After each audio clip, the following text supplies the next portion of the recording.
So today guys, nandito tayo sa Angeles City, Miyerkules Santo. Naka-convoy tayo dito sa mga nagpapalaspas.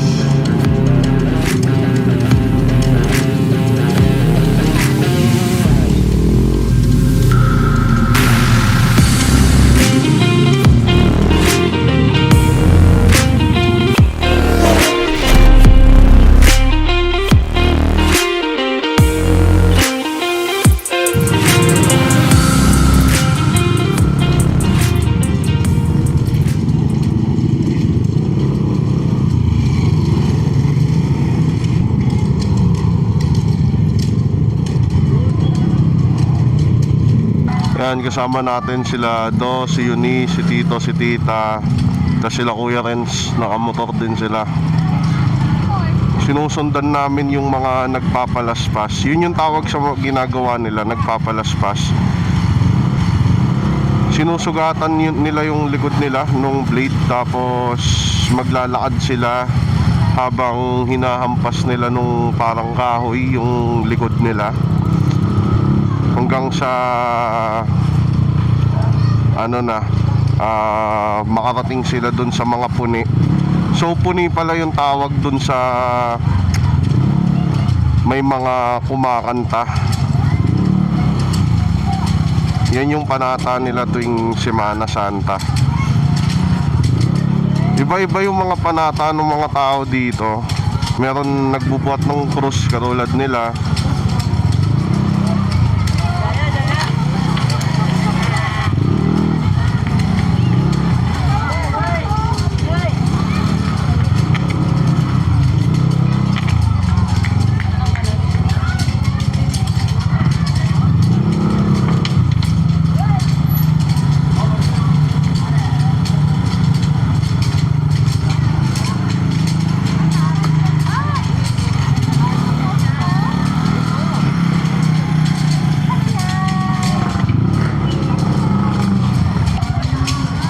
Ito si Dayday. Babalik sila. Saan tayo dyan? Doon, Silvia? Ata. Ay, kasi yung boss nandyan. Ano pala? Penitensya. So, yan yung iba't ibang uri ng penitensya na ginagawa nila dito sa Angeles City. Merong nagpapasan ng krus, tapos yung nagpapalaspas.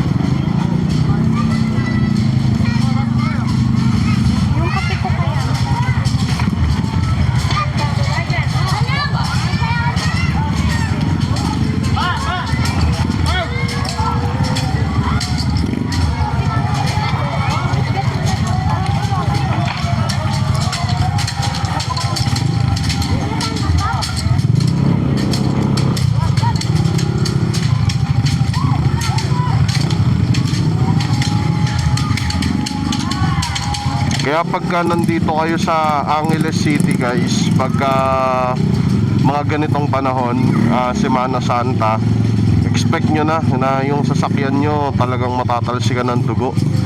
Kasi napakadami nyan. Lalo dito sa Angeles City, buong Angeles City.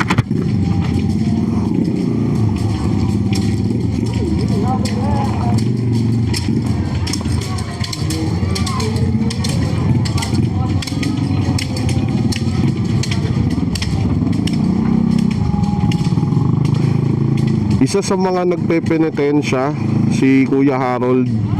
Siya yung sinusundan natin ngayon.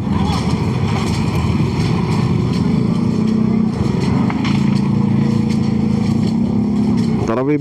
Wait lang, baby. Tatalsikan na tayo yan.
Kuya, tubig.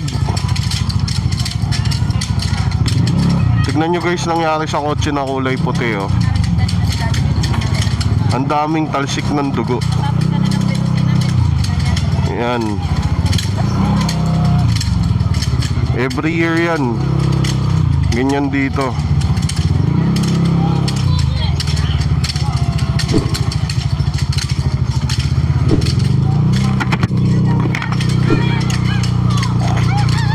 So mamaya interviewin natin si Kuya Harold para malaman natin kung ano yung proseso na ginagawa nila sa pagpepenitensya.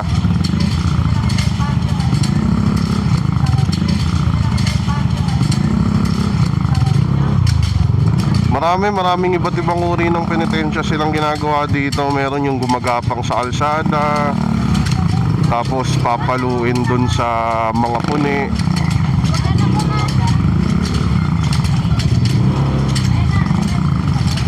Actually kahit yung pagbabasa, penitensya din yun eh.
Hindi ko alam kung ano yung Tagalog nung puni guys eh. Pero basta yung puni, yun yung lugar kung nasan yung mga may bumabasa.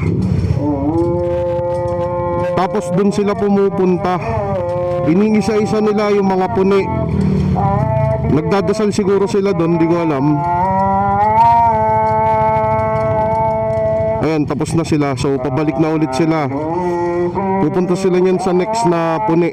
Tayo kaya nihiyalang ko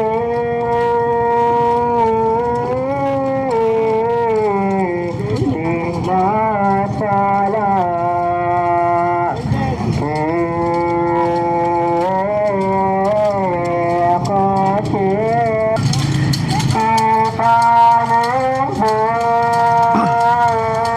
Grupo-grupo yan guys. Pagtapos ng isang grupo, pagkalabas ng isang grupo, tsaka naman papasok yung ibang grupo.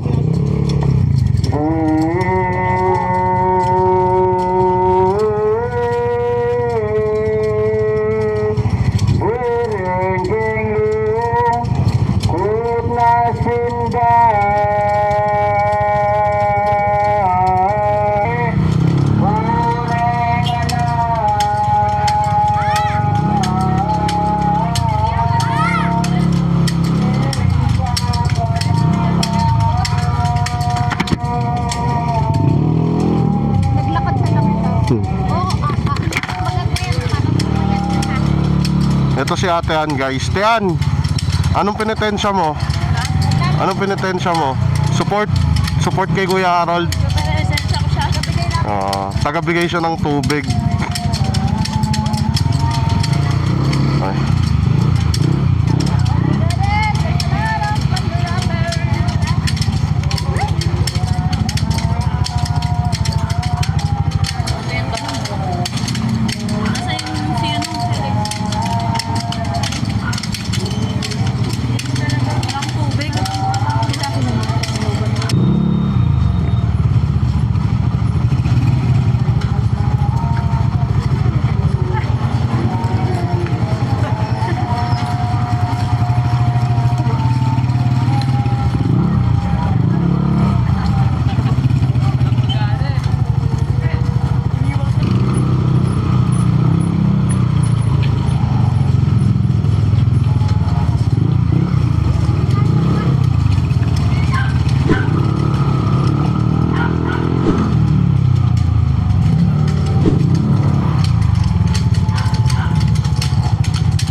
Puro dugo na yung kotse, oh.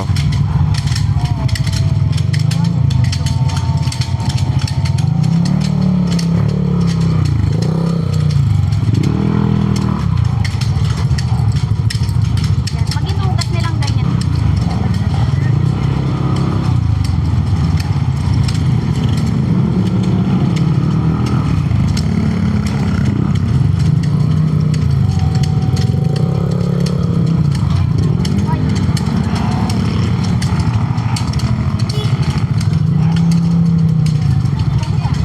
Saan? Oy,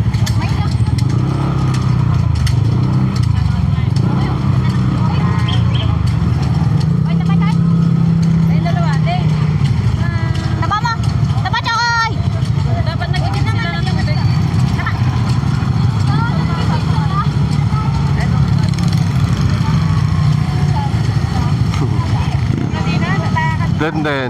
Denden. Hi, Denden. Alis na kayo? Tumbler naman si Remy.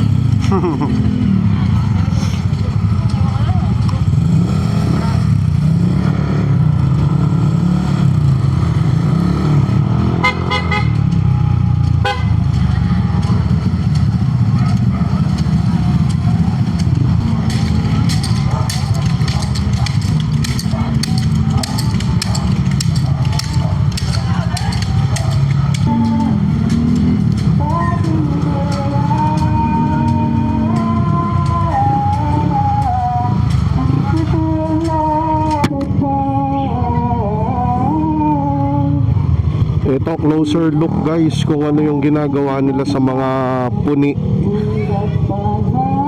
Meron mga nag-aabot sa kanila ng tubig, tapos meron ding mga humahampas sa kanila.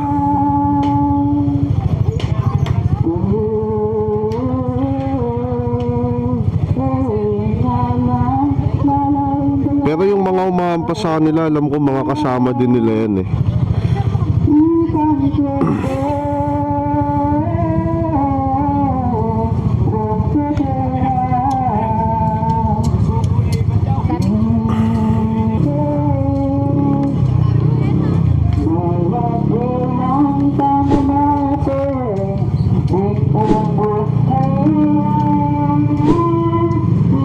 Babalik ba sila?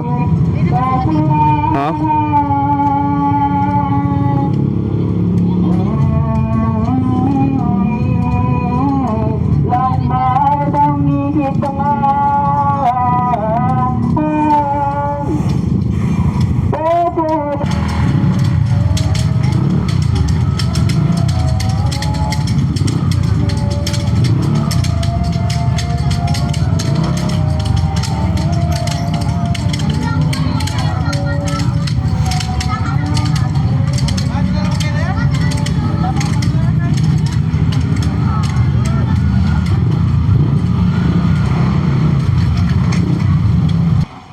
Yun. So guys, tapos na aming pumunta dun sa mga puni. Andito ako ngayon, kasama ko si Kuya Harold kasi tapos na siya Ikaw naman. na magpalaspas. Kuya, Uy, ibig. pakita ko sa inyo yung aftermath nung nangyari dun sa likod niya. Obvious ka muna daw kay mama. Asan si ate? Ayun, oh. Ay, si mama na. Solid. Punta ka doon. Masakit, kuya? Yung sugat, hindi. Yung sugat, Yung hindi. pag ano lang, Yung palo. kapag nagpapamaga, Oo. yun lang yung pinaka ano. Yun yung mahapdi. Okay. Yung dapat manhid siya na manhid, tapos Oo. nakabukol siya. Bukol. So, Kasi kung hindi mo papalaspasin siya, hindi ka hindi mo mamanhid. magpapakalbag, walang lalabas na dugo. Walang lalabas. Mm-mm. Ilang years ka na nagpe-penitensya? Since 2008, I 2008. guess, 10. So, since 2008, straight yon every year talaga Hindi, meron nagpapalaspas siyang ka? ano, meron siyang, hindi pa ako nagpapalaspas. Mm. Nag-ano pa lang ako na, nagbubuhat pa lang ako. Nagbubuhat kang krus. Nag-start ka 2008, nagbubuhat ka ng krus. Mm-mm. Tapos, after nun, Teenager pa lang ako nun. teenager ka pa lang. Ilang taon ganun? I was 16. 16? Tagal na din, no? Ilang years na yon simula 2008 hanggang ngayon. Hindi, pero ano yun, putol-putol kasi yun. Mhm. Pero yung talagang nagpapalaspas ka, anong taon ka nag-start nun? 25? 15 bago pa yung sakit ko. Plus 3 years. So 10 years na. 10 years na, no? Parang bali pang 11 mo na to. Ganon. Oo. 11 Laging years. palaspas. So yung proseso guys, nung pagpapalaspas, mag-uumpisa sa pagpapamanhid. So ito yung ginagamit nila. Hahampas-hampasin yan yung likod na wala pang sugat. Bali, para lumabas yung dugo tsaka para mas mamanhid siya, dito mag-uumpisa yan. Hahampasin mo yung likod mo yan. Tapos after nun, merong mga taga-sugat. Mm. Tama? Yung mga taga-sugat is penitensya rin nila yung pagsusugat. Ayun. Yung taga-sugat, sila yung mag-ano ng blade dun sa likod para lumabas yung dugo. Tapos after nun, tsaka siya ulit hahampas-hampasin nito habang naglalakad. Tapos habang naglalakad sila, iisa-isahin nila yung mga puni, pabasa na parang station, nandun sila nagdadasal ba kayo doon, kuya? Yes, sir. Yun, nagdadasal sila doon. Nakailang ano ka, puni? Hindi ko binibilang eh. Sumusunod ka Oo. lang, no? Yun. Tapos grupo-grupo din kayo, Mm. Pero minsan, ano rin ako, solo. solo.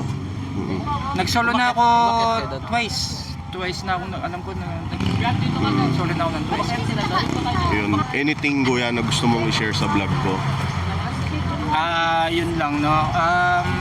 Kahit ano pa yung mga religion natin, ano, Doon ka na. Babay nyo na sila. Catholic man tayo, INC, or whatsoever.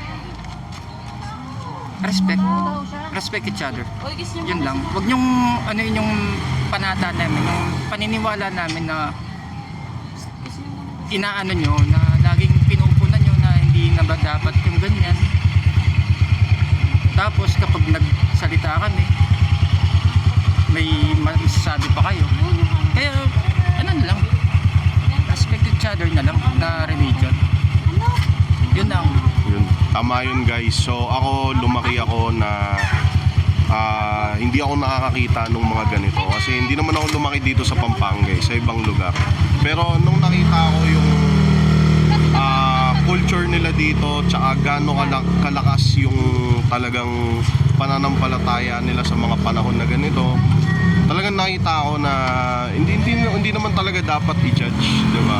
Iba-iba naman tayo ng paniniwala, iba-iba tayo ng paraan ng pananampalataya, iba-iba tayo ng paraan ng pagpipenitensya tuwing mahal na araw. So, sa kanila is ganito. At yun nga, kung ano yung paraan nyo ng pagpipenitensya, sa inyo yun, kung ano yung paraan nila, sa kanila din yun. Yes, sir. Yes. Yun lang, guys. Bukas pupunta tayo dun sa pinapako sa krus. Kasama natin si Kuya